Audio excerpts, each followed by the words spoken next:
Motion of particles या motion of a single particle, या हमने जो लास्ट में डिस्कस किया था motion of system of particles.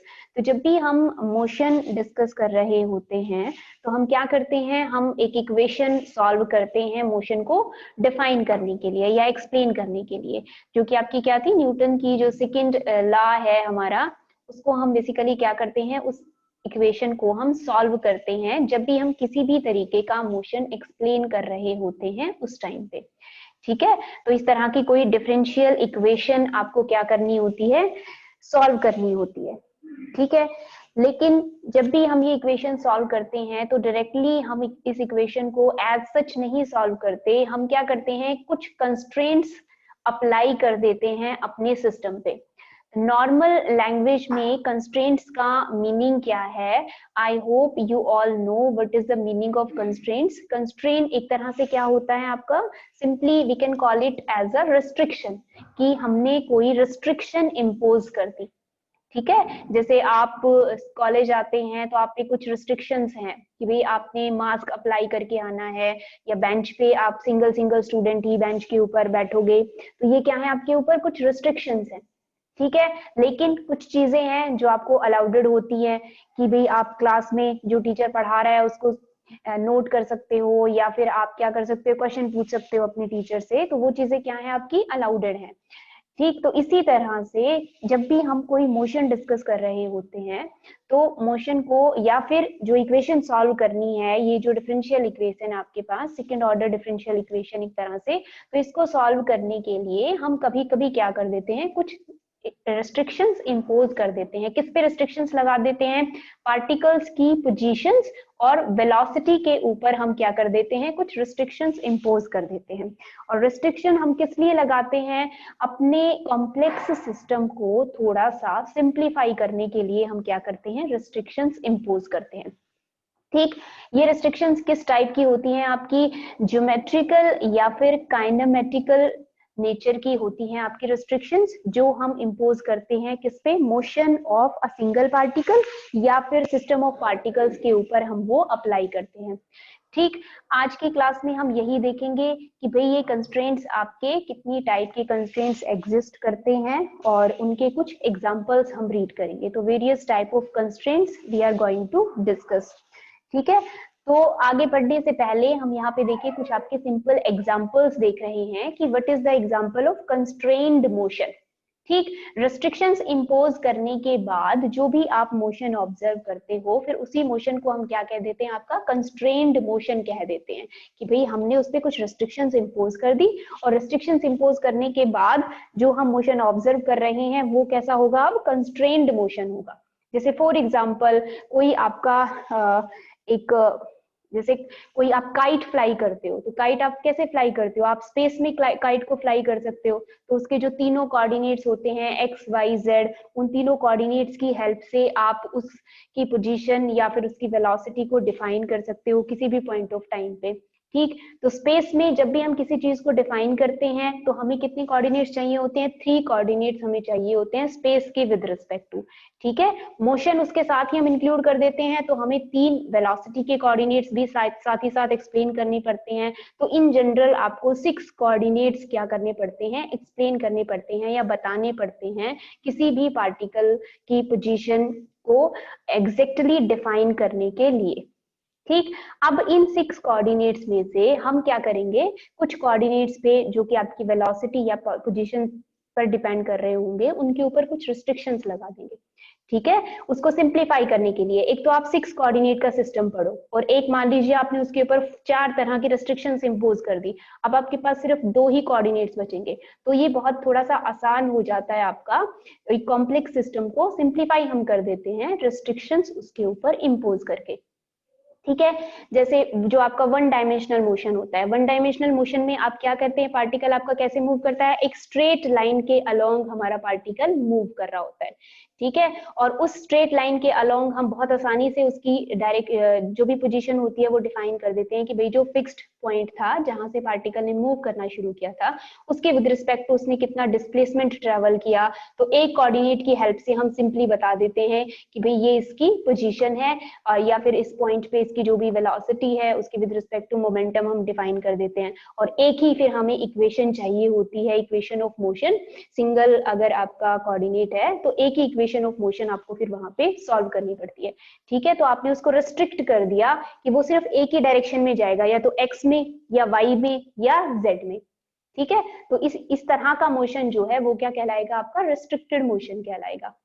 ठीक, अब उसी तरह के आपके कुछ फिजिकल एग्जांपल्स हैं कंस्ट्रेंट मोशन के। जैसे सबसे पहला एग्जांपल हमने यहाँ पे क्या लिखा है, motion of a rigid body restricted by the condition that the distance between any of its two particles remains unchanged।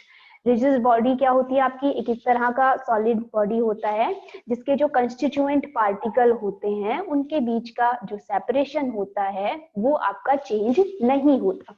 ठीक है, अब उस रिजिड बॉडी का जब हम मोशन रीड कर रहे होते हैं तो हम उसके ऊपर ये आपकी जो रेस्ट्रिक्शन है ये सीधे सीधे उसके ऊपर इम्पोज कर देते हैं कि भाई उसके जो भी पार्टिकल्स हैं, जो भी कंस्टिट्यूएंट पार्टिकल्स हैं, उनके बीच का जो डिस्टेंस है वो चेंज नहीं होना चाहिए। ठीक, तो ये क्या हो गई, आपने इसके ऊपर एक कंडीशन अप्लाई कर दी। रेस्ट्रिक्शन का सिंपल मीनिंग और भी क्या हो गया आपका, कंडीशन आपने कोई उसके ऊपर अप्लाई कर दी। तो ये मोशन क्या कहलाएगा, फिर आपका कंस्ट्रेन्ड मोशन कहलाएगा। ठीक है, ये एक आपने, ये आपका एक खिलौना होता है अबिस्कस। तो beads of an abacus constrained in one dimensional motion by the supporting wires. ठीक है, क्या होता है इसमें आपका, ऐसे रेक्टेंगल, जैसे ये आपको स्क्रीन दिखाई दे रही है आपके फोन की या लैपटॉप की, इस तरह का एक आपका खिलौना होता है जिसमें यहाँ ऐसे वर्टिकल डायरेक्शन में आपके पास क्या लगी हुई होती है, बहुत सारी बीड्स लगी हुई होती हैं, वायर्स लगी हुई होती हैं, और वायर के अंदर क्या होती है, बीड्स होती हैं, और वो जो बीड्स हैं वो उस वायर के अंदर ही आपकी ऊपर या फिर नीचे मूव कर सकती हैं। जैसे आप ये कर्सर देख रहे हो, इस कर्सर की तरह से वो ऊपर या फिर नीचे क्या कर सकते हैं, मूव कर सकते हैं। इसका मतलब क्या है, वो सिर्फ उस वायर के अलोंग ही मूव कर सकते हैं। तो ये जो मोशन है उन बीड्स का, वन डायमेंशनल मोशन, ये क्या है आपका, कंस्ट्रेन्ड मोशन है, कि हमने उनको दोनों साइड से क्लोज करके रिस्ट्रिक्ट कर दिया कि वो उस वायर से बाहर नहीं जा सकते वो बीड्स। तो ये भी किसका एग्जांपल है, आपका कंस्ट्रेन्ड मोशन का ही एग्जांपल है। ठीक है, थर्ड एग्जांपल देखिए, यहाँ पे हमने क्या लिया है, कोई गैस है और गैस को हमने किसी कंटेनर के अंदर फिल कर दिया है। कोई भी शेप का कंटेनर है उसके अंदर हमने गैस को फिल कर दिया, और कंटेनर का जो ऊपर से उसका जो भी लिड था उसको हमने क्लोज कर दिया। ठीक है, तो कोई क्लोज्ड कंटेनर है, उसके अंदर आपने किसी गैस को फिल कर रखा है, तो जो गैस के मॉलिक्यूल्स हैं वो कहाँ पे मूव कर सकते हैं, वो उस कंटेनर के अंदर ही मूव कर सकते हैं। ठीक है, तो जो भी आपका वेसल है उस वेसल की वॉल्स क्या कर देती हैं, गैस के मॉलिक्यूल्स के मोशन को रेस्ट्रिक्ट कर देती है। तो इस तरह का एग्जाम्पल भी आपका क्या कहलाता है, कंस्ट्रेन्ड मोशन का ही ये एक एग्जाम्पल है। ठीक है, या फिर जो आपका सिंपल पेंडुलम होता है, उस सिंपल पेंडुलम का जो मोशन होता है वो भी आपका किस का एग्जांपल है, जो आपका पॉइंट मास लगा हुआ होता है सिंपल पेंडुलम में, और उसका मोशन भी क्या होता है, आपका कंस्ट्रेन्ड मोशन का ही एक एग्जांपल है। ठीक है, तो हम क्यों लगाते हैं कंस्ट्रिक्शंस हम अपने सिस्टम को सिंप्लीफाई करने के लिए सिंपली अप्लाई करते हैं। ठीक, एक और भी आपका एग्जांपल इसमें दिया हुआ होगा बुक में, कि कोई पार्टिकल है और वो किसी सॉलिड स्फीयर के सरफेस के ऊपर आपका पार्टिकल मूव कर रहा है। ठीक है, तो सिर्फ और सिर्फ सरफेस के ऊपर ही, ऑन द सरफेस और आउटसाइड द सरफेस क्या करेगा, हमारा पार्टिकल मूव कर सकता है, वो उस स्फीयर के अंदर नहीं जा सकता। तो इस तरह का मोशन, उस पार्टिकल का मोशन उसके सरफेस के ऊपर, ये भी किसका एग्जाम्पल है, आपका कंस्ट्रेन्ड मोशन का ही एग्जाम्पल है। ठीक है, और जो भी रिस्ट्रिक्शंस आप लगाते हैं वो रिस्ट्रिक्शंस आपकी ज्योमेट्रिकल नेचर की भी हो सकती हैं और काइनेमेटिकल नेचर की भी हो सकती हैं। तो ये आपका क्या था, एक तरह से एक्सप्लेनेशन थी कि व्हाट आर कंस्ट्रेंट्स, और कुछ डिफरेंट एग्जांपल्स जिसमें हमने देखा कि जो आपकी फिजिकल सिचुएशंस हैं वो किसका एग्जांपल है, आपके कंस्ट्रेन्ड मोशन का ही एग्जांपल है। ठीक है, अब उसके बाद में हम देखेंगे क्लासिफिकेशन ऑफ कंस्ट्रेंट्स। कितनी तरह के कंस्ट्रेंट्स आपके एग्जिस्ट करते हैं। एज ए होल आपके ये 4 तरह के कंस्ट्रेंट्स आप यहाँ पे रीड करने वाले हो। ब्रॉडली इनको हम 2 कैटेगरीज में डिवाइड करते हैं, या तो होलोनोमिक या फिर नॉन होलोनोमिक। तो 2 तरह के आपके कंस्ट्रेंट्स होते हैं, holonomic constraints and non holonomic constraints. ठीक है।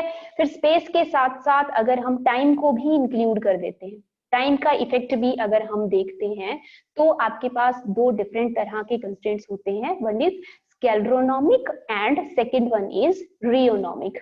ठीक है, ये टाइम डिपेंडेंट और टाइम इंडिपेंडेंट के बेसिस पे ये दोनों क्लासिफिकेशन हैं आपकी। वैसे ब्रॉडली आपके दो ही तरह के होते हैं, होलोनॉमिक एंड नॉन होलोनॉमिक। लेकिन अगर आपसे पूछा जाता है कि आप टाइप ऑफ कंस्ट्रेंट्स डिस्कस करें, तो उसमें हमने ये चारों बताने होते हैं। पहले हम होलोनॉमिक एंड नॉन होलोनॉमिक देखेंगे, और उसके बाद स्केलरोनॉमस एंड रियोनॉमस कंस्ट्रेंट्स। ये अनुराधा रेज हैंड कर रहे थे, कोई प्रॉब्लम है तो आप मुझे चैट बॉक्स में बता सकते हैं टाइप करके। Is there any problem? You can type in chat box.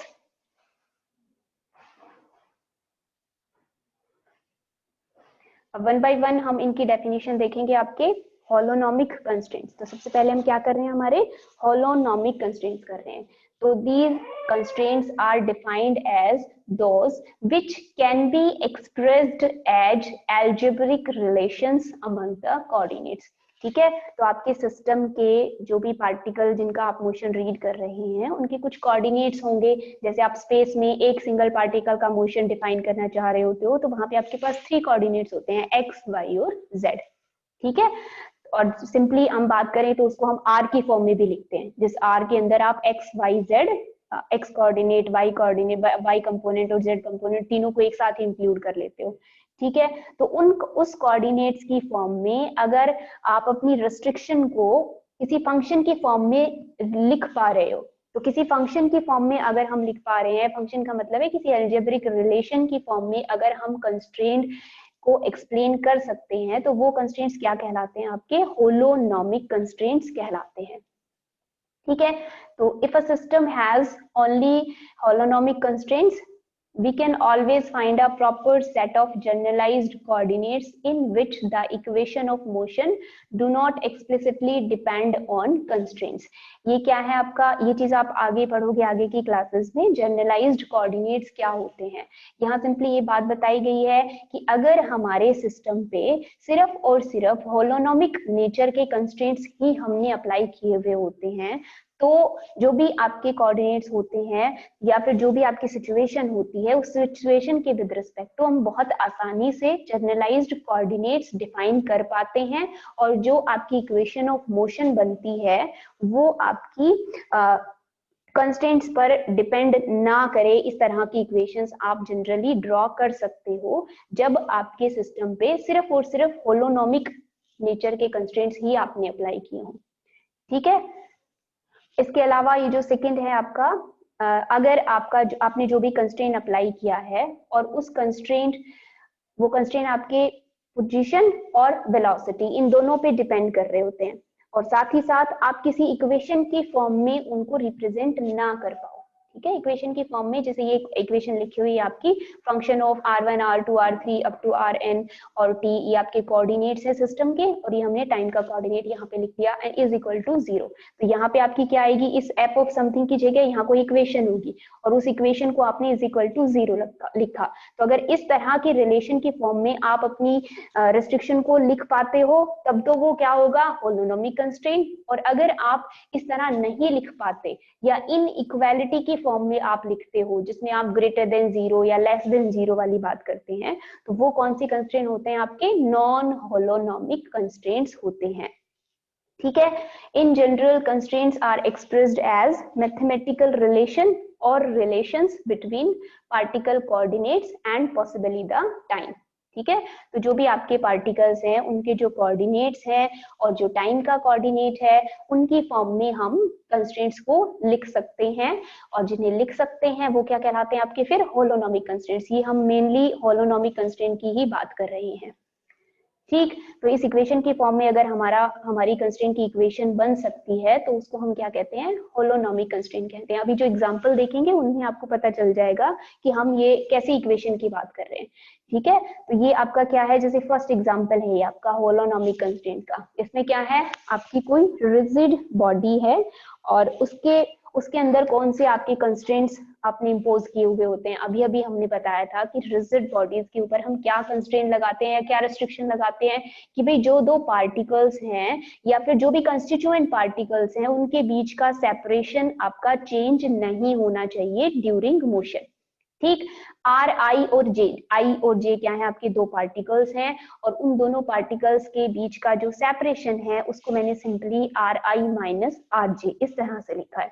ठीक है, this are I minus R जे अगर आपका सी आई जे ये किसी कांस्टेंट वैल्यू के बराबर अगर ये है और इस इक्वेशन के फॉर्म में अगर आप लिख पाते हो कंस्ट्रेंट्स को, तो नॉर्मली इसमें हम ऐसे लिख सकते हैं, इसको रिप्रेजेंट कर सकते हैं कि C I minus R I minus R J must be equal to C I J. ठीक है, C I J is some constant value. तो इस तरह हम इक्वेशन के फॉर्म में अगर कंस्ट्रेंट को अप्लाई कर सकते हैं तो वो किसका एग्जांपल होता है, फिर आपका होलोनोमिक कंस्ट्रेंट का एग्जांपल होता है। आर आई और आर जे आपके पोजीशन वेक्टर्स हैं ith और jth कंपोनेंट के विद रिस्पेक्ट टू, और दोनों पोजीशन वेक्टर्स के बीच में क्या है, आपका एक कांस्टेंट वैल्यू का डिफरेंस है। ठीक है, एक्स वाई जेड की फॉर्म में भी आप इसको रिप्रेजेंट कर सकते थे। ठीक, ये मैंने इसको अगेन से आपको एक्सप्लेन कर दिया कि what is holonomic constraints. So for a constraint to be holonomic, its conditions must be expressible as equations connecting the coordinates of the particle and if possible time also. तो वो सिर्फ और सिर्फ आपके पोजीशन कोऑर्डिनेट्स की form में भी हो सकती है आपकी इक्वेशन, या फिर पोजीशन और टाइम इन दोनों की फॉर्म में भी आपकी इक्वेशन हो सकती है। ये अभी हमने देख लिया कि r1 r2 rn क्या थे, आपके पोजीशन वेक्टर्स होते हैं पार्टिकल्स ऑफ सिस्टम के, और t आपका टाइम कोऑर्डिनेट है। ठीक है, सेकेंड ये एक इंपॉर्टेंट चीज है आपकी कि जो होलोनोमिक कंस्ट्रेंट्स होते हैं ये depends only on coordinates and time. तो पोजीशन और टाइम पर डिपेंड होते हैं, वेलोसिटी पर डिपेंड नहीं करता है हमारे होलोनोमिक कंस्ट्रेंट्स। ठीक है, तो वेलोसिटी के इंडिपेंडेंट होते हैं आपके होलोनोमिक कंस्ट्रेंट्स।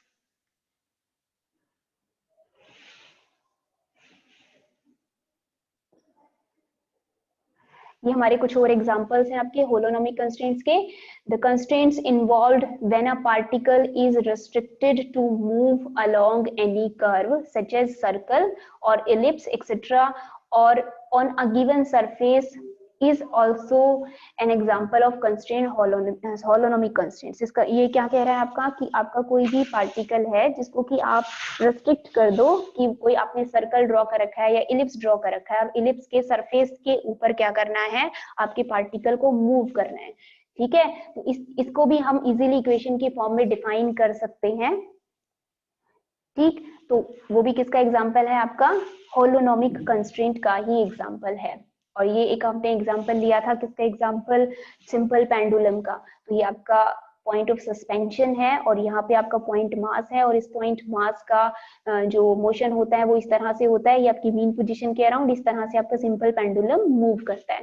ठीक है, तो हमने इसका जो आपका मोशन होता है वो इस इक्वेशन की फॉर्म में कि भाई ये जो r माइनस ए है, r क्या है यहाँ पे आपका पोजीशन वेक्टर है इस पॉइंट मास का, और a क्या है आपका पॉइंट ऑफ सस्पेंशन के with respect to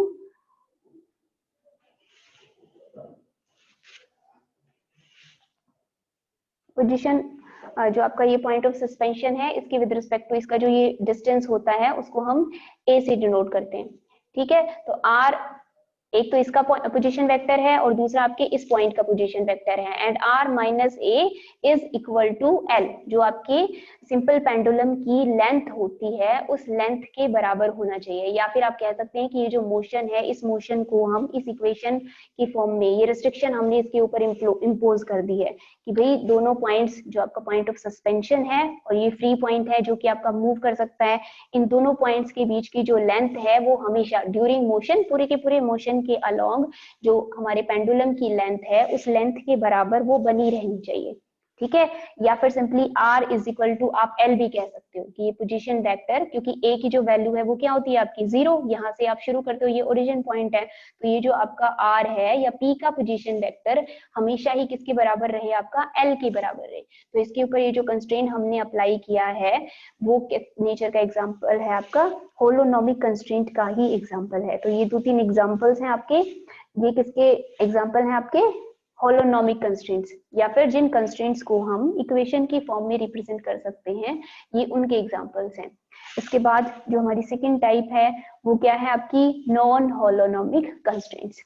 If the conditions of the constraints cannot be expressed as equations connecting the coordinates of particles of the system, then they are called as non-holonomic constraints.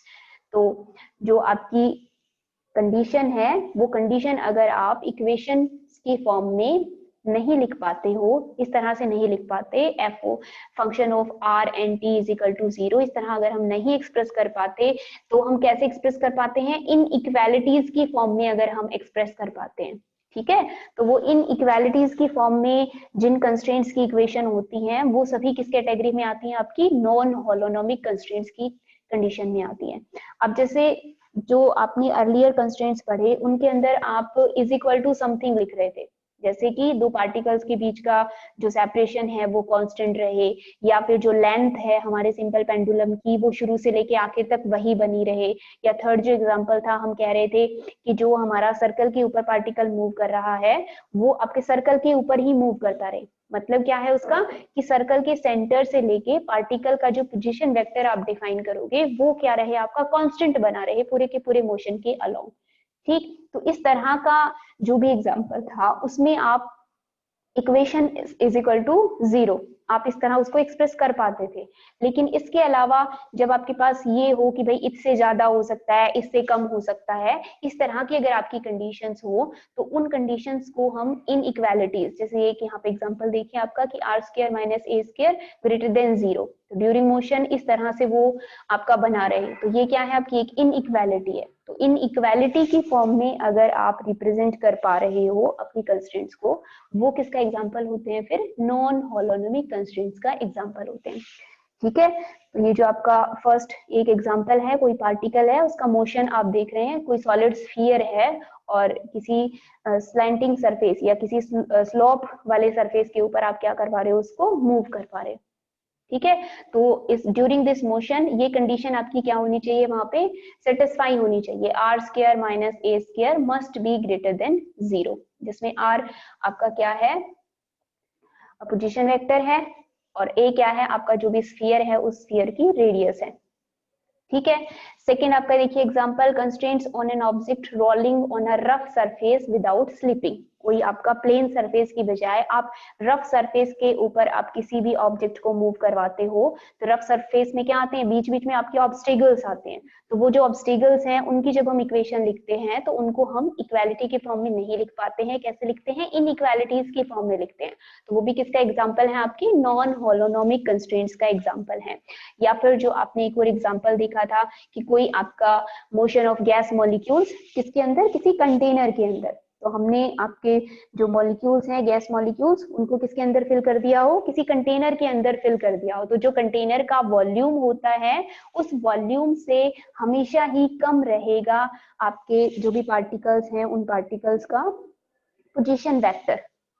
ठीक है, तो अगर किसी sphere के अंदर आपने gas spherical कोई surface है जिसका कि ए क्या है, उस स्फीयर की रेडियस है, तो वॉल्यूम उसका क्या हो जाएगा, ए क्यूब हो जाएगा। तो जो पोजीशन वेक्टर होगा आपके गैस मॉलिक्यूल का वो ज्यादा से ज्यादा क्या हो सकता है, ए क्यूब के बराबर हो सकता है, इससे ज्यादा नहीं हो सकता। तो इस इनइक्वालिटी की फॉर्म में आप रेस्ट्रिक्शन को रिप्रेजेंट करोगे, तो ये रेस्ट्रिक्शन फिर कैसी हो जाएगी, आपकी नॉन होलोनोमिक कंस्ट्रेंट, इस तरह की आपकी रेस्ट्रिक्शन हो जाएगी।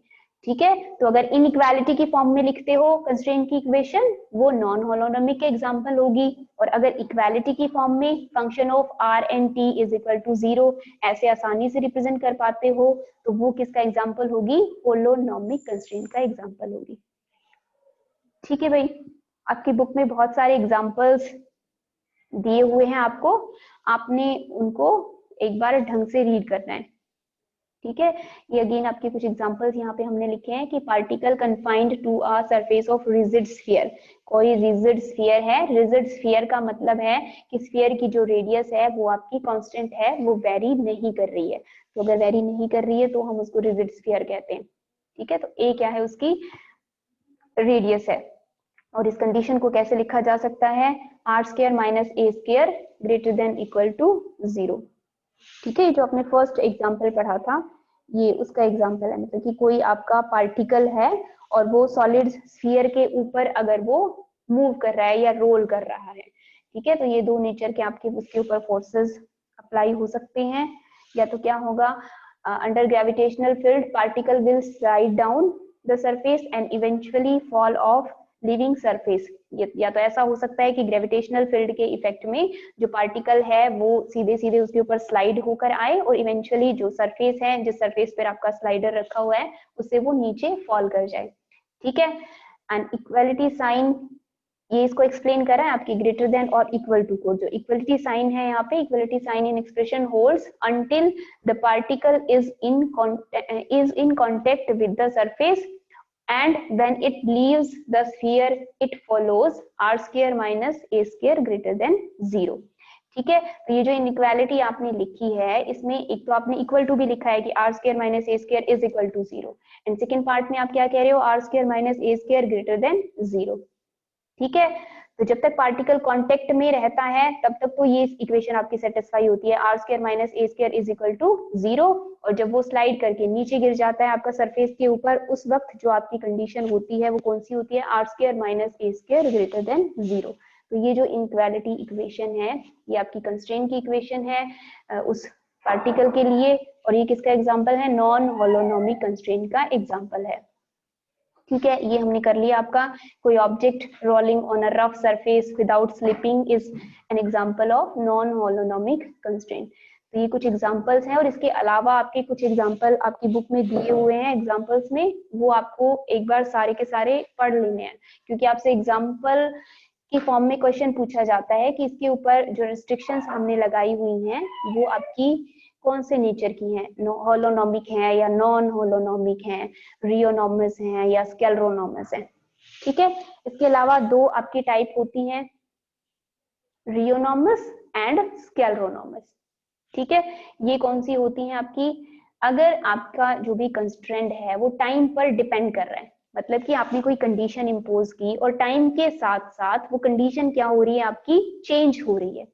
ठीक है, टाइम पर डिपेंड करती है अगर आपकी कंस्ट्रेंट की इक्वेशन, तो वो क्या कहलाता है आपका, रियोनोमस या फिर रियोनोमिक कंस्ट्रेंट कहलाता है। ठीक है, एंड सेकंड, अगर टाइम पर डिपेंड नहीं कर रही है आपकी कंस्ट्रेंट की इक्वेशन, या फिर फिक्स्ड रहता है आपका टाइम, चाहे कितना भी टाइम बीत जाए, जो आपने रिस्ट्रिक्शन इंपोज की है वो शुरुआत में भी वही थी और बिल्कुल एंड तक भी, जहां तक आप पूरा मोशन रीड कर रहे हो वहां तक वो चेंज नहीं होती है, तो वो क्या कहलाती है आपकी, फिक्स्ड या फिर स्केलरोनोमिक, या उसी को ही आप स्केलरोनोमस कंस्ट्रेंट कहते हो।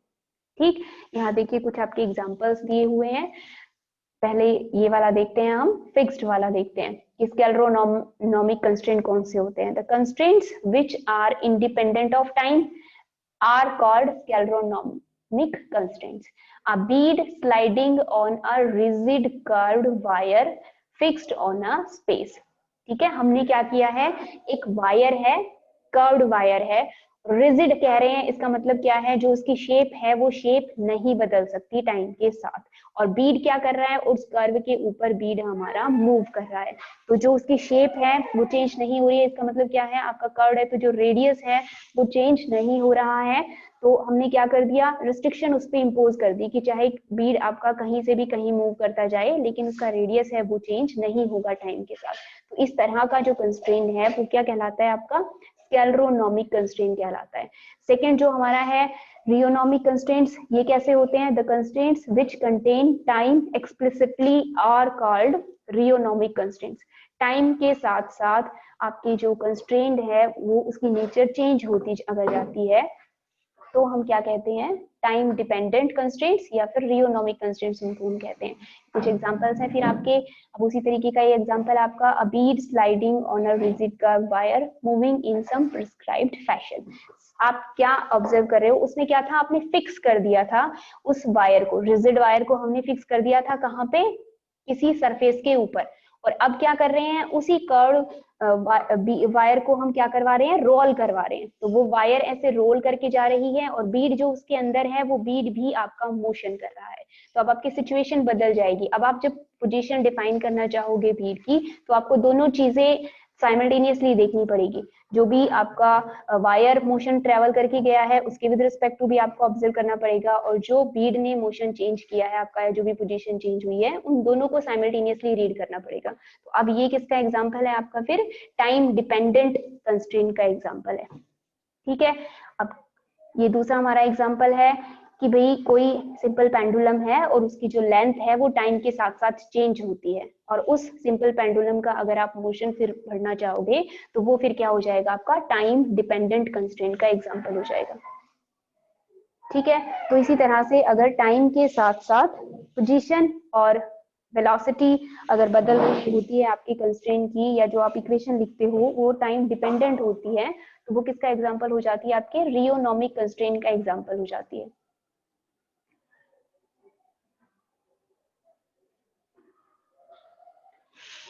अब इसके बाद है, हमने जो हमारे कंस्ट्रेंट थे वो कंस्ट्रेंट हमने अप्लाई तो कर दिए सिस्टम पे, लेकिन उनको उनकी एप्लीकेशन के बाद क्या क्या आपकी डिफिकल्टीज हैं जो कि आप फेस करते हो।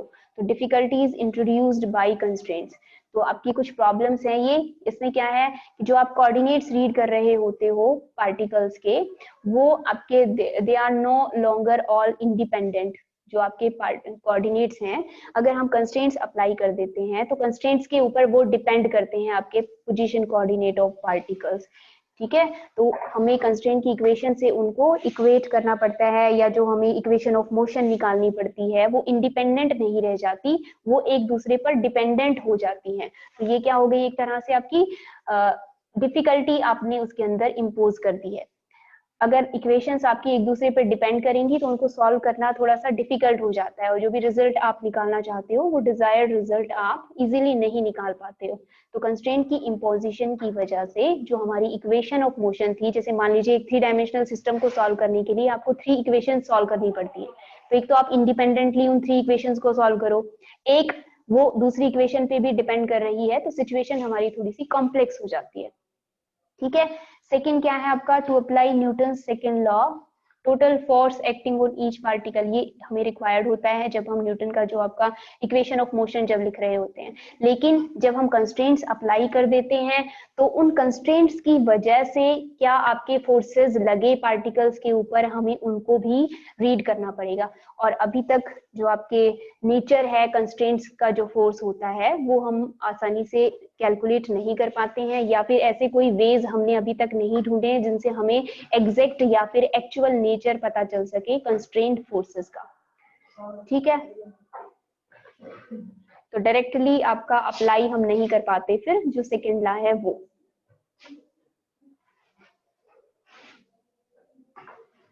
अब ये जो आपकी प्रॉब्लम्स हैं, ये प्रॉब्लम्स आपकी जो होलोनोमिक कंस्ट्रेंट जो हमने सबसे पहले पढ़ा था, जो सबसे ज्यादा आपका सिंपलेस्ट होता है कंस्ट्रेंट्स को रीड करना, तो इन holonomic constraints the first difficulty, ये जो आपकी फर्स्ट डिफिकल्टी थी कि आपकी जो इक्वेशन ऑफ मोशन एक दूसरे पर डिपेंड करने लग जाती है, डिपेंडेंट बन जाती है, उनको आप रिमूव कर सकते हो किसका यूज करके, जनरलाइज्ड कोऑर्डिनेट्स का यूज करके। तो ये जनरलाइज्ड कोऑर्डिनेट्स हम पढ़ेंगे, आपके जो नेक्स्ट चैप्टर होगा उसमें हम पढ़ेंगे। तो जनरलाइज्ड कोऑर्डिनेट्स का यूज करके हम हमारी जो फर्स्ट डिफिकल्टी है इसको रिमूव कर सकते हैं आसानी से। जो सेकंड आपकी डिफिकल्टी है, second difficulty is removed by eliminating the forces of constraints. तो इसके लिए हमें फोर्सेस, जो हमने कंस्ट्रेंट फोर्सेस अप्लाई किए हैं, उनको हमें क्या करना पड़ेगा, रिमूव करना पड़ेगा हर स्टेज पे। या फिर आप कहोगे कि जो मोशन की बिल्कुल अर्लीस्ट स्टेज होती है, उस अर्लीस्ट स्टेज पे हमें उन्हें रिमूव करना पड़ेगा। ठीक है, और किस तरह से रिमूव करना है कि जो फोर्सेस हैं वो या तो डिसअपियर हो जाएं, फोर्सेस ऑफ कंस्ट्रेंट्स, या फिर उनका जो रिजल्ट है वो ट्रिवियल रिजल्ट, मतलब कि एक्चुअल सेंस में वो हमारे जो भी रिजल्ट निकलने वाला है उसको किसी भी तरह से अफेक्ट ना करे।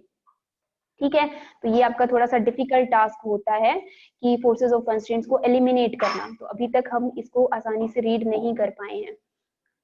ठीक, बाकी इन दोनों तरह से आप जो भी डिफिकल्टीज आई थी उनको रिमूव कर सकते हो। तो ये आपका एक इम्पॉर्टेंट टॉपिक था, constraints and type of constraints.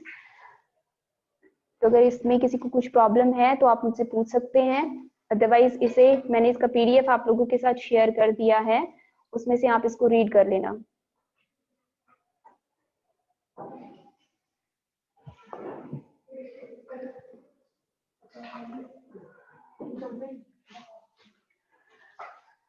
अगर किसी को कोई प्रॉब्लम नहीं है देन यू मे लीव।